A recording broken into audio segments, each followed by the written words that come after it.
Que privilégio estar aqui para compartilhar com você a preciosíssima Palavra de Deus. E hoje quero tratar de um assunto muito importante para todos nós. Não tenha medo, Deus está no trono. E vou basear esta mensagem em Apocalipse, capítulo 4. Vamos ler até o versículo de número 5. Vamos à leitura deste texto.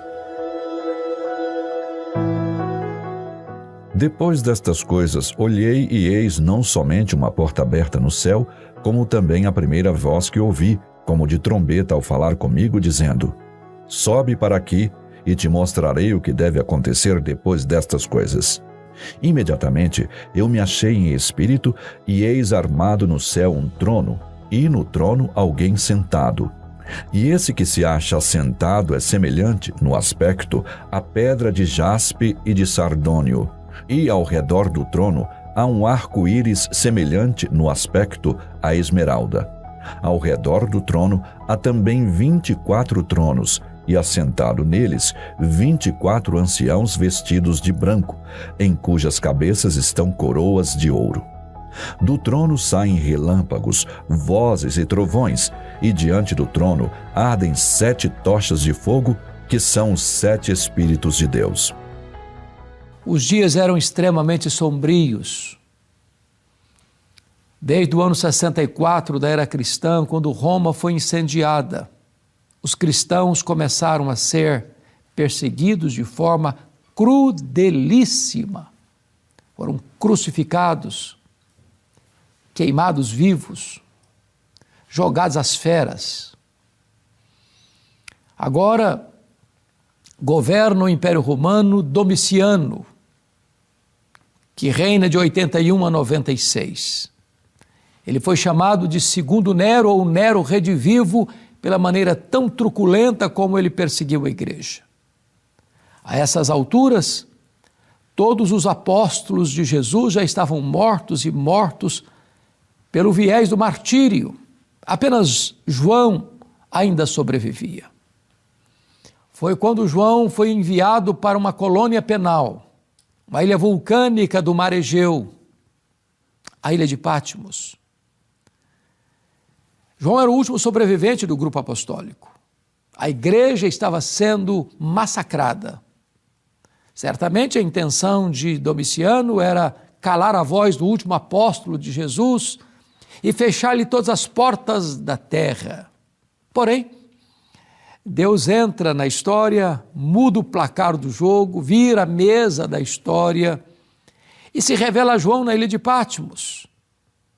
Então, o texto diz que João olha e vê uma porta aberta no céu. E uma voz o convoca para subir, para ver as coisas que em breve, não talvez aconteceriam ou que poderiam acontecer, mas as coisas que em breve devem acontecer. Quem está no trono da história não são os poderosos deste século. Não são os reis, os presidentes, os grandes. Não. Quem governa é Deus. Quem tem as rédeas da história nas mãos é Deus. Quem define o curso da história é Deus. Então João é chamado para ver as coisas que em breve devem acontecer. Quando João sobe, ele vê um trono. E alguém sentado no trono. Ele não ousa descrever aquele que está sentado no trono. Ele apenas olha para o esplendor desta pessoa que está sentada no trono e ele só consegue definir esse esplendor como o esplendor de jaspe e de sardônio. Jaspe é aquela pedra límpida, como a luz. É o nosso diamante de hoje. Sardônio era uma pedra vermelha, pura gema, das mais nobres, retratando estas duas pedras com seu esplendor, duas verdades acerca deste Deus que está sentado no trono. Ele é santo, como jaspe, de luz cristalina, vermelho, retratando que ele é o Deus justo que vai julgar as nações. Quando João olha, ele vê também 24 tronos ao redor desse trono. Os 24 tronos estão ali como uma representação da igreja do Velho Testamento e do Novo Testamento, os patriarcas e os apóstolos. A igreja, remida no sangue do Cordeiro, não apenas estará no céu, também estará em tronos. Nós vamos reinar com Cristo. A Bíblia diz que nós vamos julgar o mundo e julgar inclusive os anjos. A igreja não só é glorificada, ela também é entronizada, mas o trono que está no centro, no eixo do universo, é o trono de Deus. Como é que é esse trono? Quando João olha, ele vê um arco-íris ao redor do trono. E arco-íris é um símbolo da aliança de Deus que trata da misericórdia. O que é curioso é que aqui a ordem dos fatos parece estar invertida, porque quando você vê uma tempestade acontecer, logo depois que a tempestade se dissipa, veio o arco-íris, dizendo na promessa de Deus: eu nunca mais vou destruir o mundo com água. Mas nessa passagem, João não vê primeiro os trovões e relâmpagos, ou não ouve primeiro os relâmpagos e trovões, mas ele vê primeiro o arco-íris. Sabe por quê? Porque no trono de Deus a misericórdia precede o juízo. Deus não traz juízo antes de alertar e oferecer a sua misericórdia. Antes das taças da ira de Deus serem derramadas de forma plena, primeiro vêm as trombetas do juízo misturadas com misericórdia. Este é o nosso Deus. Ele não tem prazer na morte do ímpio, mas alerta-o para que se arrependa e creia e se volte para Deus enquanto é tempo e o busque enquanto Ele está perto. É a bondade e a misericórdia de Deus que leva você a ter esta chance de se voltar para Deus antes do dia do juízo ser estabelecido.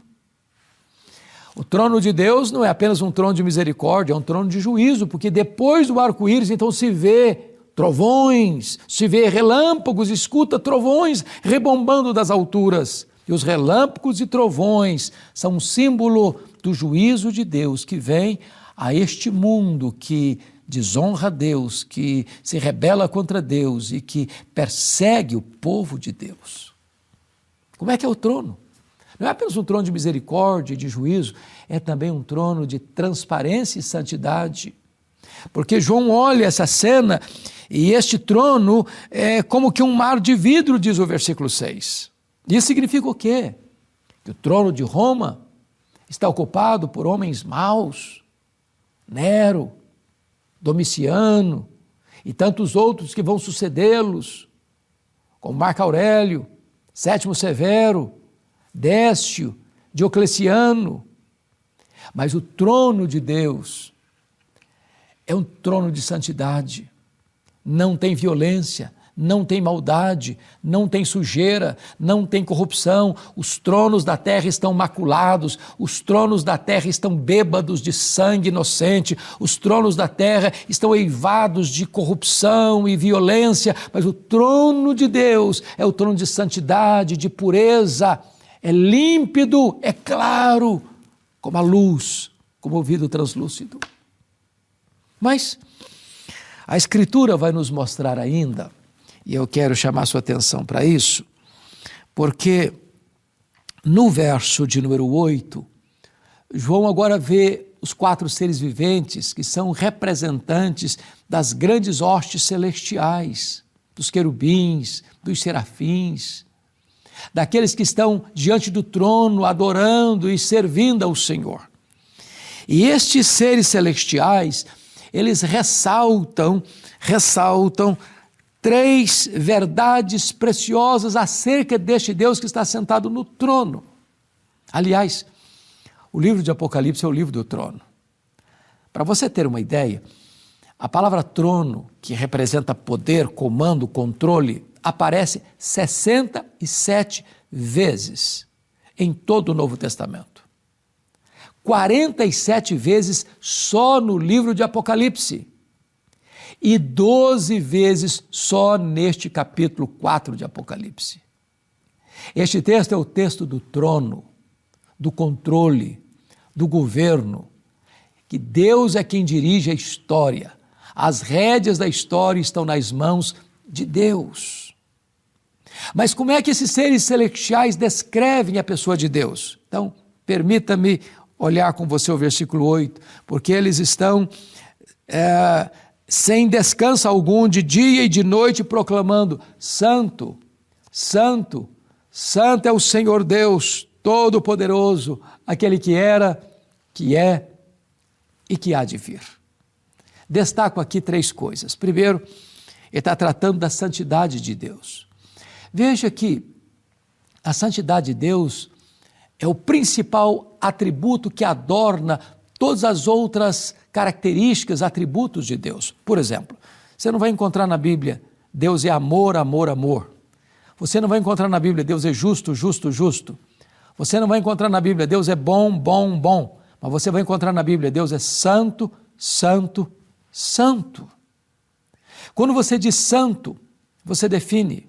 Quando você diz santo, santo, você enfatiza. Quando você diz santo, santo, santo, você coloca em grau superlativo. Só Deus é santo, santo, santo. Este é o Deus que está no trono. Mas, em segundo lugar, este Deus é onipotente, o Deus Todo-Poderoso. Não há impossível para Ele. A história não está à deriva. A história não está dando volta, como os gregos imaginavam. A história caminha para um fim, para uma consumação. E este Deus Todo-Poderoso está conduzindo a história à sua consumação, e neste momento de consumação, diz a Escritura, que o Senhor vai se assentar no trono, vai julgar as nações e vai colocar todos os seus inimigos debaixo dos seus pés e vai lançar no lago do fogo o anticristo, o falso profeta, o diabo, a morte e todos aqueles cujos nomes não estão escritos no livro da vida. Este Deus não é só santo, este Deus é onipotente. Mas mais, o versículo 8 está nos informando que este Deus também é eterno, que era, que é e que há de vir. Este Deus não é surpreendido, como ensinam falsamente algumas pessoas na heresia chamada de openteísmo, ou teísmo aberto, como se Deus fosse surpreendido com você e eu. Não. Deus é eterno. Ele não está preso ao tempo. Ele conhece o futuro no seu eterno agora. Para Ele não há nem passado, nem presente, nem futuro. Ele é o Deus eterno. Ele tudo vê, Ele tudo sabe, Ele tudo está em toda parte. Ele é aquele que governa os céus e a terra e tem o fim já definido no livro da sua história.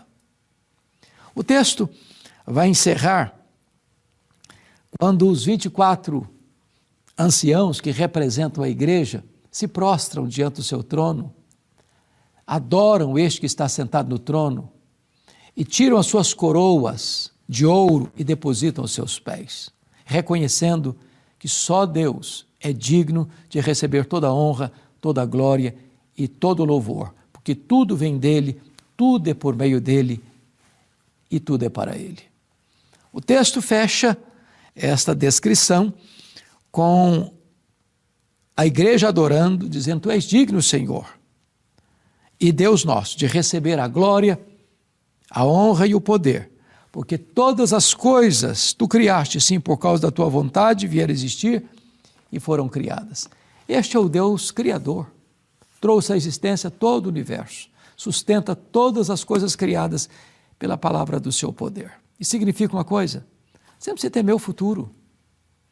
Quem está no controle da história não são os homens, nem do Brasil, nem dos Estados Unidos, nem da Rússia, nem da China, nem de qualquer país da Europa. Quem está no controle da história é o Deus Todo-Poderoso. A nossa vida está nas mãos desse Deus. Você não precisa temer o amanhã, você não precisa temer o futuro está nas mãos do Deus Todo-Poderoso, o Deus da nossa vida, o Deus da nossa salvação. Eu vou orar com você.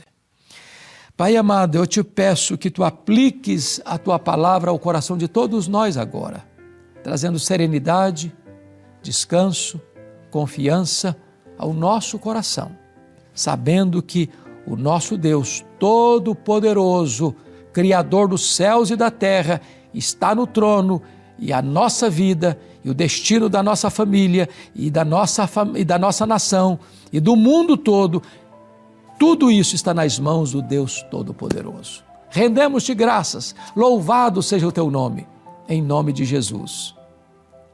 Amém.